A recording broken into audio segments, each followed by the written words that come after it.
Now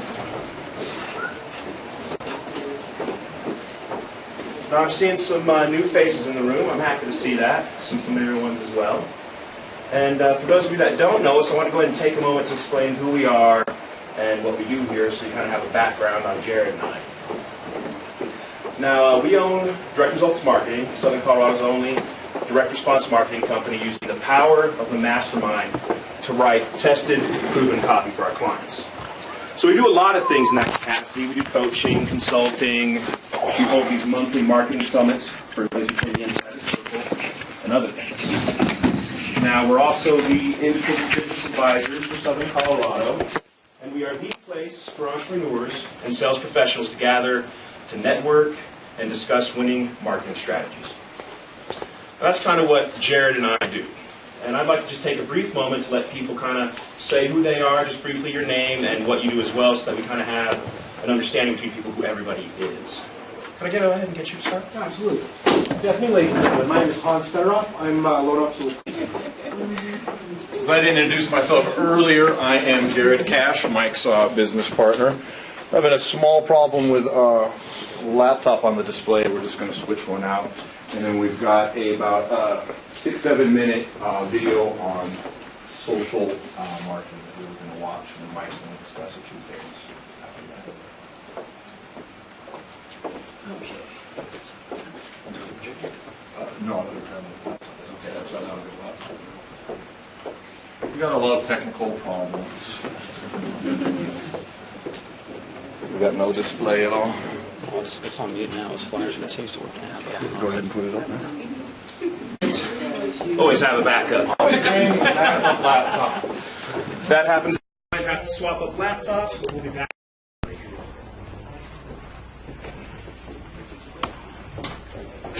Okay.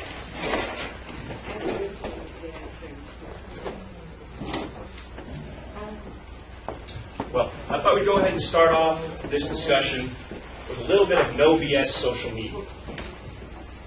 Now, before we get started, I'm going to show a video on the social media revolution.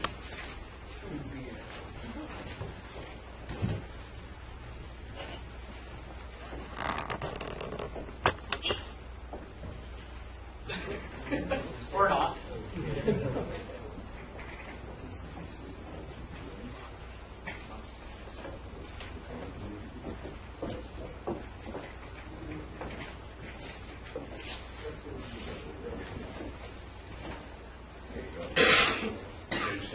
Last page, I believe. It doesn't show up right away.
That says something about social media, doesn't it? Can you go and cue up my presentation again?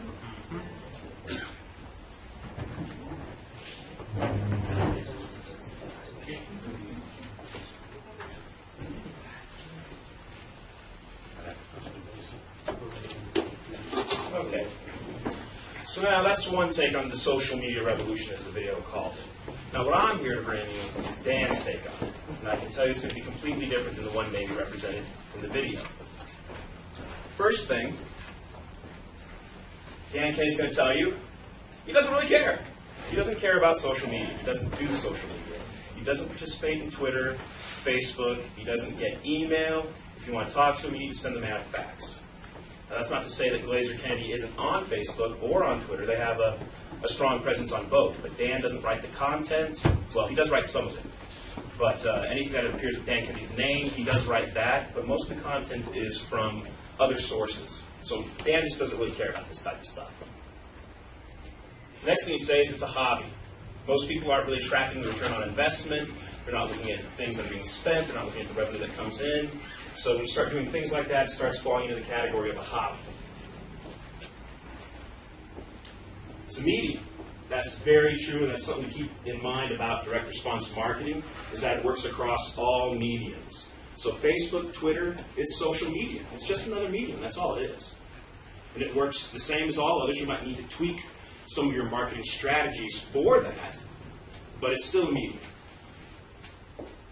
Now, an example I'm drawing from on this is from Kim Kardashian and the Carl's Jr. ad. For those of you that are staying up on your No BS marketing letter, I believe that was in the February issue.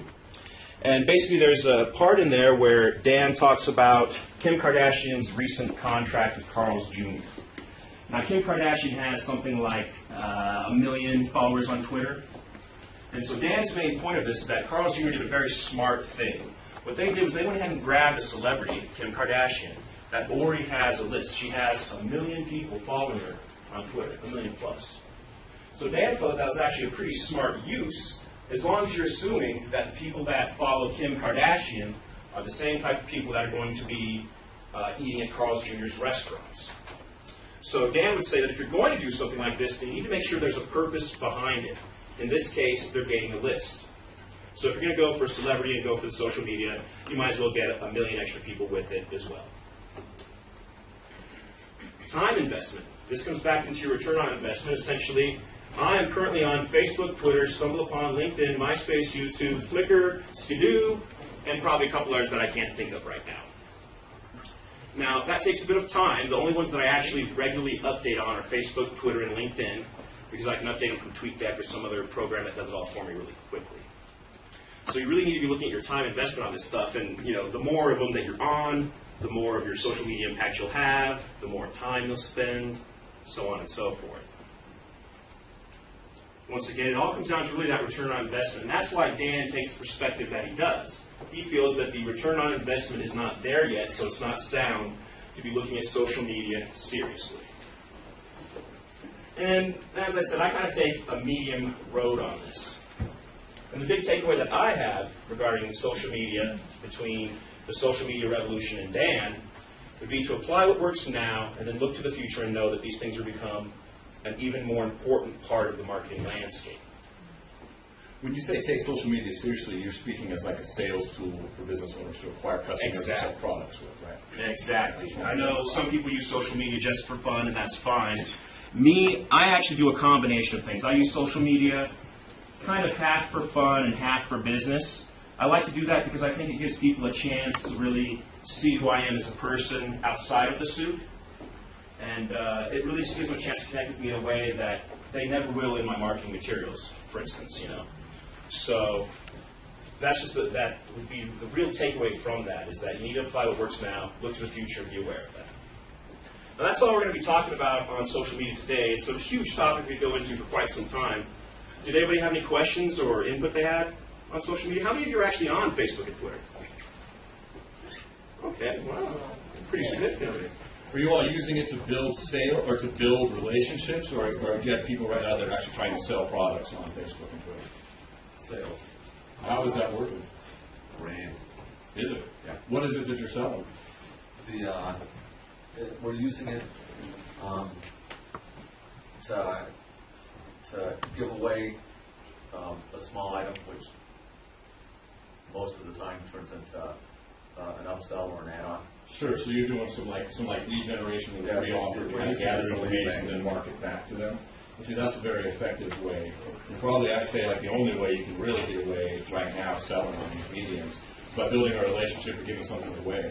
But trying to make a direct sale when you first friend somebody on Facebook or follow them on Twitter is really, it's like meeting someone for the first time in real life saying, hi, buy my product. Yeah. You know, it doesn't work that way. But for building relationships, like Mike and I, we sell on Facebook and we sell on Twitter. But we're fairly established on there, and we make sure it's a very, very small percentage of what we do. And we do it exactly the way you just said. We're looking to give away items in order to bring in leads. And that's a tactic that anybody in here, you know, can use, right, Mike? Definitely. In fact, the first 6 months we were on Twitter and Facebook, and of course this would have been about, I've been on Twitter for 14 months, and Facebook about a month or two prior to that. So the first 6 months we were on Facebook and Twitter, we didn't sell anything. It was all about getting to know people, building up a network, trying to find people that might be interested in our services.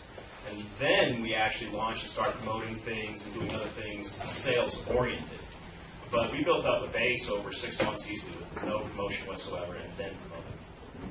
So it's really, social media is a really flexible medium. So what you want to do with it is really up to you. But I think those are some real good starting points. There's a lot of people out there that get rich quick on Facebook and Twitter, and it's just not true. You're not going to take, you know, like Nordy, like your hair salon, and then get on Twitter and in the first day send out a tweet and then suddenly have 1 million customers. It just doesn't work that way. And there's a lot of people running around saying that it does work like that. It's just not true. It's not based in reality.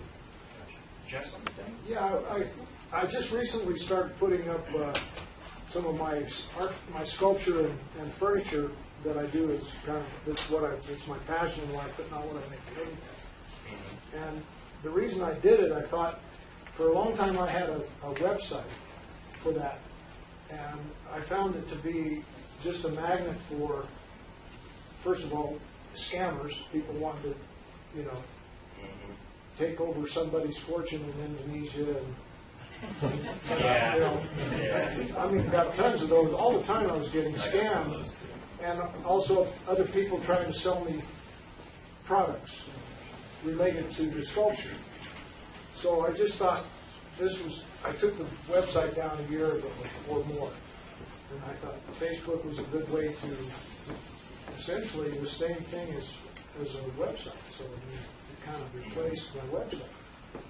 I haven't had it up long enough to know how effective it is, but I've got, I think, like something like 87 fans already. Well, there are a lot of things you can do related to that.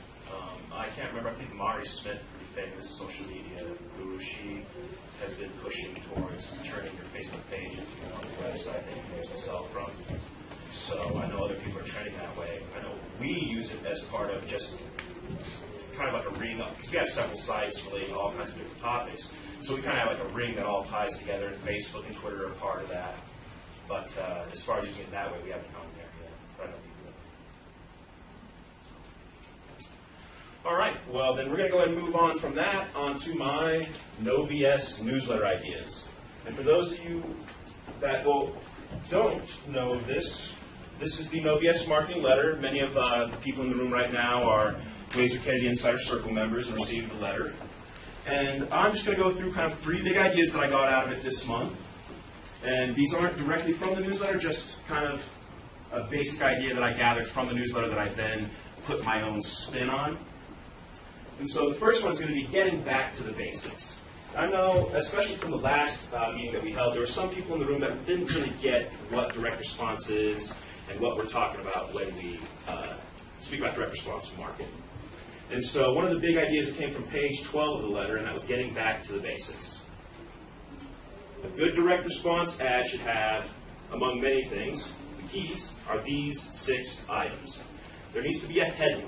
The headline is going to be the most important part of the ad. You should spend, it's going to do 90% of the work of your entire ad. And the headline does only one thing. It draws the reader in and gets them to read more. That is it. It doesn't build your brand. It doesn't make people laugh. None of that. Its only purpose is to get someone to read the word that follows after the headline. And of course, Jared, when he gets to his part, will be talking more about that. Meaningful specifics, not vague generalities. We're the best in the world. You know, we provide great service. So does everybody else. No one really cares. So you need to be providing information that's meaningful and specific to your customer. Guarantee. 100% money back guarantee is always a great place to start. But you can always do crazy things like, I'll buy my product back from you if you're not happy. I'll give you $500 if you think I've wasted your time. You can throw 3, 4 guarantees in. You know, get creative with this because everybody offers a money-back guarantee. Once again, nothing too special about that. Of course, there has to be an offer in the thing. You have to be asking them to do something, to take some kind of action, purchase something, send in their information, something of that nature. And then, of course, you're going to include exact instructions that are going to tell these people how to respond or what they should do. And, of course, a deadline. Now, you'll see kind of the bane of advertising, image branding, traditional institutional advertising, typically will not include any of these things. And that's what makes direct response so powerful. And I'll be covering this in the swipe and deploy piece, but you can see here I have a piece that I'll be talking about from Kohl's. That came in an OBS marketing letter, swipe and deploy. I believe, let's see, I know Chick-fil-A is now offering customer appreciation weeks. I don't see anybody else in fast food doing that, where they actually give a freebie. Yogurt parfait, some mini little chicken things. They actually give away free to everybody that comes in and actually try and upsell you to that. And I guarantee you that's a standard direct response principle that people use. Giving something away free to get them to come in and try your product. It also builds a, I can't remember the term from Robert Cialdini, reciprocity. People feel that they owe you something if you give them a free little widget. Yeah, that's a good one. Definitely. Very good. That was a very good thought. And like I said, people are doing this all over the place. Like if you look, I'm seeing Sam's Club has a bold new guarantee that they're offering. I'm a little short on my memory right now, but I see it every day. Common image branding companies adopting direct response principles and going back to what works. So you want to go ahead and take a look at that in your marketing letter and kind of see how that's playing out. I've noticed on TV lately a lot of major advertisers now offering money-back guarantees on their products. You know, like simple everyday products like laundry detergent and paper towels. That's right. Yeah. That should tell you something. If that companies that are used to spending millions of dollars on image branding are turning to the same stuff that you can read in the No BS marketing letter, that should tell you something. Because these people do have the money, well, to essentially waste. And that's, you know, the way I really feel pretty strongly about image branding is that it is a waste of your money. It's not trackable, and you're not going to be able to follow your return on investment. So the big benefit here, money in your pocket. If you're doing advertising that contains these 6 items, I guarantee you'll have a dramatically increased response over any other type of advertising that you're currently doing. Guaranteed. Number 2, I thought this was interesting. Of course, it's tied into the theme of March. You make your own luck. I like that a lot. I'm a big fan of personal responsibility. You'll find that a lot of people in GKIC are. And so the first one here would be positioning, not prospecting. We don't want to be out there doing that cold calling and kind of beating the pavement and wearing yourself out. I'd much rather use magnetic marketing principles that attract customers, that bring people in. Lead generation tactics, things that get people to raise their hand. And then you can begin to sell to them instead of beating a path and walking around and wearing yourself out trying to get and find people. So remember, it's positioning, not prospecting. And if you're doing cold calling and you're kind of caught in that trap right now, feel free to talk to us after the meeting. I can give you some strategies to deal with that. Also, I know in the April summit, I'll be discussing a section on lead generation tactics. You'll want to go ahead and be here for that because we're covering a lot of things in that area that can help you deal with that particular business problem. Be somewhere. Be somebody. You're already doing that. Simply by being in the room like this and taking more action, you're out there meeting with other entrepreneurs that are thinking in the same kind of mind frame as you, that are devoted to success and building successful businesses in this economy, really. So I would just say, you really need to be out there and do that. Negative preparation, this is a big one. And this actually is a principle that comes from psycho-cybernetics. And there's a chance for some of you to get a couple books here, 3 books, later in the presentation. Great book. I read it once every single year. I've read the book 7 times, I think. I haven't read it yet this year, but I will. Can I have it? Well, there you go. See? Look what happens when you take action. There you go. Oh, you did? Amazing stuff. Amazing stuff. Who in here has actually read that book? Oh, wow. Goodness, we should have brought more copies. Yeah, well, we'll keep that in mind for the next book. Sorry, she already got you, fellas. There you go. But those of you that are interested, maybe we can get you some information on that, because I have tons of stuff on psycho-cybernetics. I love it. It's bomb material. Can't get enough. But I am going to give you some tips to use in negative preparation today that you can go ahead and use in the world right away. And that is, these are the 6 steps for using negative preparation. And I can tell you, this is real world stuff. I used it today before this very meeting in which we speak.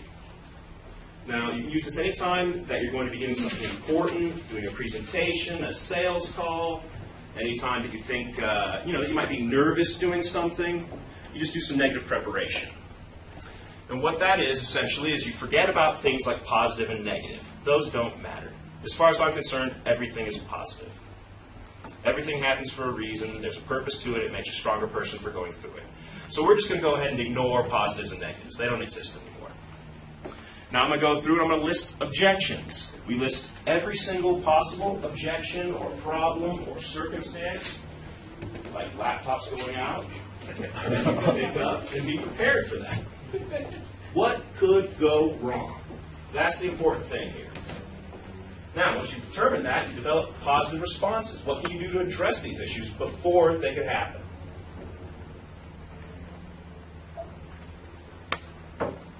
Organize. Get prepared. Have everything set up the way you like it, what works best for you in that situation. And then once you've done the first 5 steps, take great confidence in your achievements. You have done something that nobody else does. You have negatively prepared for a situation, and you can take confidence in that. And I do. It feels great. Once you've completed and gone through all the possible things that can go wrong, you have a much better sense of confidence going into things. And I find that that works in all kinds of situations, too. So, the big benefit, it's empowering. It gives you control. Once again, I'm a big fan of law of attraction and taking kind of responsibility and doing things that way and really seizing the bull by the horn, so to speak. And so, for me, I just get a really tremendous sense of empowerment from that, knowing that I've gone ahead and prepared in the best way that I can, and that's that. And so if things go wrong, well, you did your best, you negatively prepared. That's all you can do. Okay, now, on the same bad luck tip here, let's talk about 13 ways to make your own bad luck. And I'm sure we're all guilty of some of these. Following the crowd. Well, I call it marketing incest. We talked about it in the last meeting. If you're sitting there looking what everybody else is doing, trying to do it incrementally better, big mistake. Look to what other people outside of your industry are doing. Look at what, well, particularly there are good examples from anybody related to Glazer Teddy Insider Circle. I mean, there's just, that's the type of crowd, if you're going to follow anybody, see what they're doing. Think you're different. But my business is different. You know how many times I've heard that? That's why we have a banner up there. Your business is not different. Sure, you may be in a different business than me, and if you think that's the case, I have a surprise for you. But these strategies, they work in every business. I've worked with people in construction, multi-level marketers, auto repair, outdoor enthusiasts, web, all over the place. We're all using direct response principles. Pretend you're too smart for the room.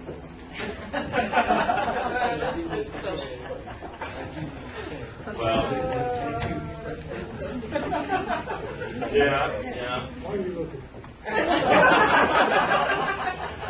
And on this one, I would just say we really need to, any idiot can think of 1,000 ways, 1,000 reasons why something won't work.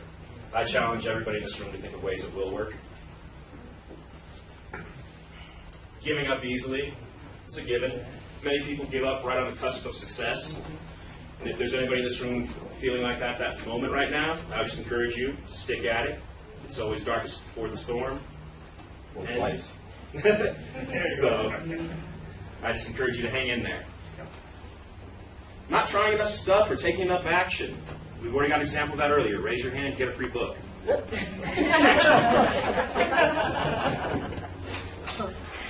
Thinking success is possible through luck, ease, and shortcuts. And as you recall, the first slide before this, you make your own luck. Chasing rainbows instead of strategy. Hoping things might be better just because you hope. It will not work. We need to be grounded in strategy, success principles, tested and proven marketing. Not masterminding. We run high-level masterminds ourselves here. We also participate in IBA mastermind programs with the other some odd 80 IBAs across North America. And I can tell you that some of my greatest ideas, some of my most profitable ideas have come out of masterminds. And I know, Suzanne, you participate in mastermind, don't you? Yeah. Okay. So there's just tremendous value to be brought to your business by gathering with other like-minded entrepreneurs and people that are success-oriented. And just a general note in your own life, people in your life, they either bring you down or lift you up. It's just that simple. There's no in-between. There's no, oh, that person's just there. You are either being drugged down by them or you are lifting them up. It's a simple fact of business and life. So I just say, face that reality and adapt to it. Being stuck in the day-to-day, every day. I can get that. We work in our businesses so much, we get caught up in that stuff, and we're all about our businesses, but we don't get a chance to really get out of that and really step back and look at things. And so if you're feeling stressed out or getting caught up in that type of thing, take a step back. Look at where you're at. And you can probably resolve some of those issues simply by doing that. Not being an aggressive, avid, all the time learner. I started in this business in 2003, and I have not learned a smidgen of what there is to learn about direct response. And so I would just say that we need to be out there, open, paying attention to our circumstances, paying attention to other industries, and seeing how we can apply that and learn. Not being alert for opportunity. That happens all the time. I can't remember the exact circumstance, but out of the blue, we ended up with a call from somebody the other day that we had to talk to. I can't remember the exact story. The point being is that we really do need to be alert for the things going around us, the opportunities, what's in it for me, have that radar up, be paying attention. Not having a support system. That is what I feel is so important also about being at these meetings, is that you get to meet with other like-minded entrepreneurs. We discuss things. You can share what problems you're having, what successes you're having. And, let's just face it, if you're an entrepreneur or a small business owner, we're different than a lot of people out there. We go out there and choose to do risky things, take on things that, other people just aren't willing to do. And I know, I've been in this business since 2003, and I can tell you over that time, I've had to deal with a lot of crazy things, a lot of last-minute problems, circumstances, and, having a support system around me of other people that knew about that and knew what it's like to be an entrepreneur meant a lot to me personally. And so I would just convey that to you and say it's important that you're able to be supported by other entrepreneurs and people that know what it's like. Lastly, not working smart and hard and fast all the time. Well, that's pretty much a given. There's not much to say about that other than the fact that if we're on, the road to entrepreneurism, it's us, it's on our shoulders. No one else is going to do it for us. Okay. I'm going to go ahead and move on to the third one here. And that's the world needs encouragers. And, a large part of what we do is encouragement in our success coaching and things of that nature. And I just want to take a moment to see if anybody knew this quote. Encourage me, and I will not forget you. Does anybody know that quote? How many people think that you do something for somebody and in the future or whatever take place in their life that, they still remember what you did for them? Exactly. It's very true. It's a very powerful thing. And that's fine, because I don't know who said it either. Hey, but I thought it was really applicable. I mean, come on. But it does apply to our situation in that, it really does have that, like Morty said, people won't forget you. It puts you in a different position, a different place than all the rest of the people out there doing business. And so I kind of want to use as examples some famous encouragers that I've been inspired by. One would be Lee Miltier. Anyone here familiar with Lee Miltier? Okay. She is Dan Kennedy's best friend. They've been best friends for like 30 years. She co-wrote his Renegade Millionaire product. She's very high up in the Glazer Kennedy Insider Circle. And she's just an amazing person. Her book, Spiritual Selling Tools for Success. Spiritual Power Tools for Successful Sales. There you go. It's one of my top 3 books I could recommend anybody in this room read. I'm reading it right now. It's Power Tools, Spiritual Power Tools for Successful Selling. It's not a religious book. And it's written with salespeople in mind, but really it's applicable to, we're all in sales anyways, no matter what you do, but it's really applicable just for, not just being a salesperson, but being a person in general. It's an excellent book. It really does. Basically, the premise of the book is going about your sales in a spiritual manner, not a religious manner. So take that for what you will. Joe Vitale. I know Joe, you've heard of Joe there. I know Suzanne also. Anybody that's heard of The Secret, you know Joe Vitale. He's one of the big people in it. He is also a platinum inner circle member of Dan Kennedy's. Has been for maybe 10 years. I'm not sure. Big time metaphysical type of guru. Great stuff. Once again, I love all his materials. I read through them several times. I was first introduced to him as a hypnotic copywriter. Matt Fury. This morning I just finished doing 70 push-ups, Hindu push-ups from his system. He is another Platinum Inner Circle member of Dan Kennedy's. He specializes in fitness and sports, and recently had purchased the rights to Psycho-Cybernetics, and he now owns that and puts out the books and handles all that for Dan Kennedy, because Dan actually bought the rights. Because the book was so powerful in his life, he literally went and bought the rights to it. So, Matt Fury. And then lastly here, we have George Foreman. Oh, yeah. Yeah, he was at the Super Conference 2009. I unfortunately wasn't able to meet him in 2009. We weren't able to make that Super Conference. 2010 is right around the corner, though. Joan Collins will be there. I don't know if anybody's attending, but we'll be there as well. But George Foreman's basic success principle that he told everybody at Super Conference 2009 was that you just want to try and be the nicest person that anybody's ever met. You think about that. George Foreman, huge guy, boxer. He could definitely clean, anyone's clock in this room, including mine. So, I just would say that that's powerful advice coming from such a powerful man. That's coming from a guy who used to be known for not being so nice in his first boxing career. Yeah, He was anything change. Okay. I would say that expectations govern results then. All these people expected to succeed. They expected great things. And I can say, I know from Joe Vitale specifically, he was homeless at one time. And now, he's living the life of his dreams through the law of attraction, doing the things he does with GKIC. So, expectations govern results. I expect to succeed. I hope you all do too. Thank you. That's what I like to hear, Terry. Big benefit here.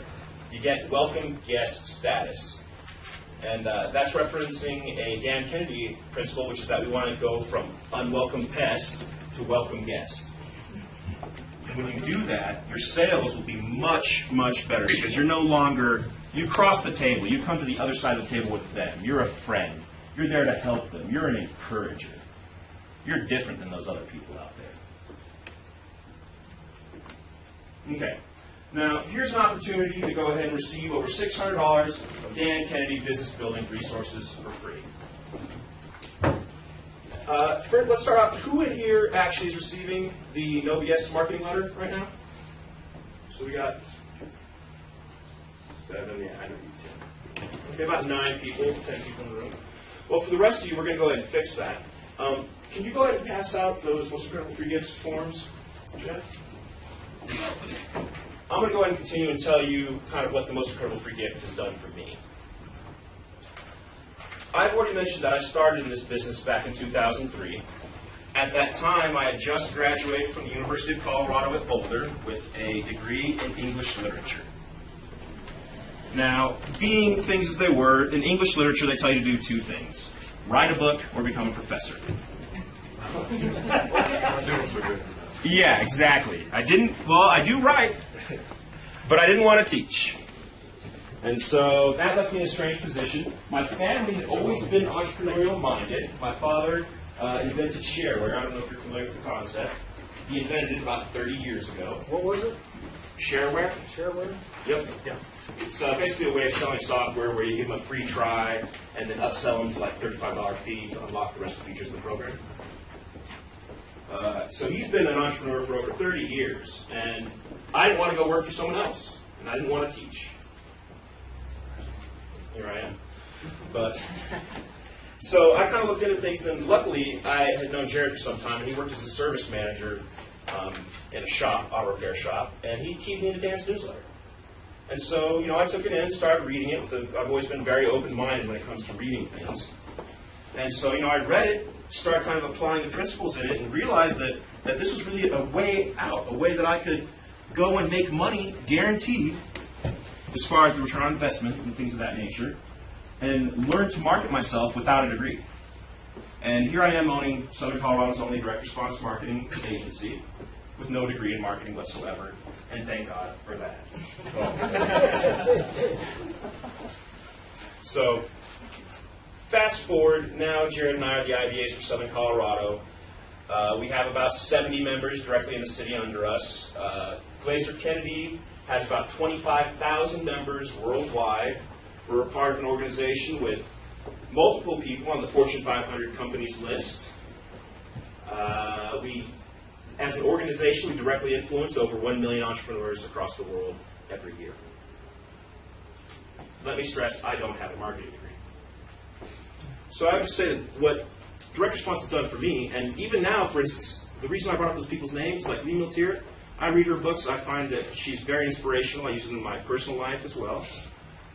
Matt Fury, I work out on his combat conditioning routine every day. I'm getting in some of the best shape of my life. George Foreman, I've just been a big fan of George Foreman ever since I was a kid. What can I say? So these people, I would have been introduced to all these success concepts, principles. I wouldn't be where I'm at today if I hadn't have filled out a form similar to what I just gave you guys back in 2003.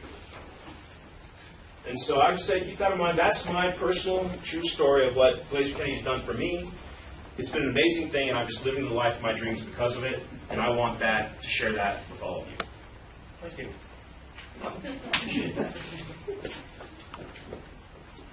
Okay. Now, I'm going to go on to door hanger, swipe, and deploy. And that's what I've got this big bad boy over here for that I showed earlier. That is a door hanger. It's almost as long as my tie. And it's an oversized door hanger. This is an S&D piece, and in each Glazer Kennedy Insider Circle package you receive a swipe and deploy envelope, just like the one you saw, with a ready-to-use marketing piece for that month. And it's applicable to any business. And what I like to do, this is not this month's piece, this is a few months ago. To get your bang for the buck, I like to do a different piece. That way when you receive your S&D piece for this month, you've got 2 pieces per month. And so I'm just going to go over you real quick, and here actually, I'll send that around. You guys get a close-up look at that. But here's what they liked about this piece. One, it's oversized. I mean, that is a huge door hanger. You don't see those things out there. I have never gotten a door hanger that size before. Spectacular graphics. This is an area where I'll diverge from them on, but once again, this is the key points that they liked. They being Dan and Bill in this particular piece. I think the graphics work because it's Kohl's. I mean, what are they selling? Clothes or something? Yeah, I mean, The piece. I mean, it does get more difficult when you're dealing with, say, 'cause that's a huge detail, company. it's clothing or whatever. But I'll give you my take on the matter after. Cheap. It's cheap. That costs less than to mail a envelope with your pieces in it. It's a cheaper way of getting it out there. Bold lettering, bold coloring, lots of white space. Once again, not the type of things that I typically agree with, but once again, that's what they liked about this piece. Billboard style. Essentially what they're saying is it's like putting, and that's why I think that, because typically we wouldn't be talking about white space or spectacular graphics in a piece, but I think because they're going for a billboard style, like what you see on the road, they've kind of approached it differently. Because that's honestly, that piece has offered me a lot of confusion as to why it was done that way. It involves the prospect. At the bottom, there's a tear sheet that you bend, fold, tear off, and return with. Anytime that you involve the prospect with your mailing piece, you'll get a better return. This works in all industries: auto repair, food, insurance, online sales, health, child protection. In the S&D piece, it had examples for all those industries. In fact, they had a brochure, one of these with Wendy's. Wendy's is using these. Yeah, to sell their sweet chicken that they had premiering a few months back. Now, my take on things, how I might do this differently. Well, headline. What I'd like to do is there's not a headline. Now you can see here they're going for a common image branding technique with, let's say, Kohl's, you know, great savings on prices or what have you. But that's not really a headline. So I was thinking, you know, if I was going to do this for like child protection or some other similar thing, I would do like warning, don't put this piece. Don't go to any other child care center until you've read this report or the 5 things that child care providers are doing wrong that you need to know about. Things of that nature. So you throw a big, bold warning headline. I like the sound of that, personally. I think if you see something like that on your door with a big, bold warning on it, people might be more inclined to read that. Junk it up. I like to junk stuff up. If you see our normal pieces, there's lots of underlining, there's multiple readership paths, there's bold, there's capitalized, highlighting, scribbles. I like to junk stuff up. No guarantee on that whatsoever. Needs a guarantee. Imagine if at the bottom, instead of a barcode there, you had a scratch-off lottery ticket type code where you can see, scratch off to see what you've won or to reveal your discount or what have you. I think that'd be much more fun. Stronger, more compelling offer. I'm not seeing much of an offer on that. Deadline. I know there is a deadline in the form of redeem this certificate by the 31st of the month for your $10 off. I'd like to see something better like this sale ends on this date or something of that nature. Testimonials. Now, once again, this is a big image branding company. I'm, quite frankly, was amazed to see them even in an S&D envelope. So, testimonials would be good. You don't see them often there. Okay. That concludes my portion of it. I'm going to go ahead and hand it over to Jared. Can I ask you a question about the door Certainly, hanger? Denny. How are door hangers distributed nowadays? Well, if you want to do it on the cheap, you pay some local neighborhood kids to do it for you. I know there are also services that do actually go door to door and hang them for you. We've actually had calls for people to have us do that. We don't do that, but there are companies in the phone with that. And if you're really seriously interested, I can probably pick up a couple for you. Well, no, I'm not interested in it from that perspective. I'm just interested in it from the effectiveness perspective. I'm sorry, was that last I part? was just interested in it from the perspective of how effective is it. Well, honestly, I haven't done door hanger S&D. I know one person I talked with a while ago, a large portion of his business is done based on door hangers. He basically puts the door hangers over an area with an invitation to a free home showing. He remodels basements. And then so, free gifts and prizes. hangs it on there, and then you come over to the house and see it, and he sells you from there. He's had a lot of success with that. In fact, that's one of his main forms of marketing is door hangers. But as far as using them more in other industries, I haven't actually used door hangers much, so I can't really say, although I can tell you if you include those 6 things that I talked about at the beginning, you're going to have a much better response than a standard piece. And once again, with all this marketing, you do want to do your testing. You want to look at it and see what's going on. You don't necessarily want to mail to your entire list. You might want to mail to a small 1%, 2% of your list first, see if it works, broaden out. Testing is real key with that. I mean, that's really where you find your answers.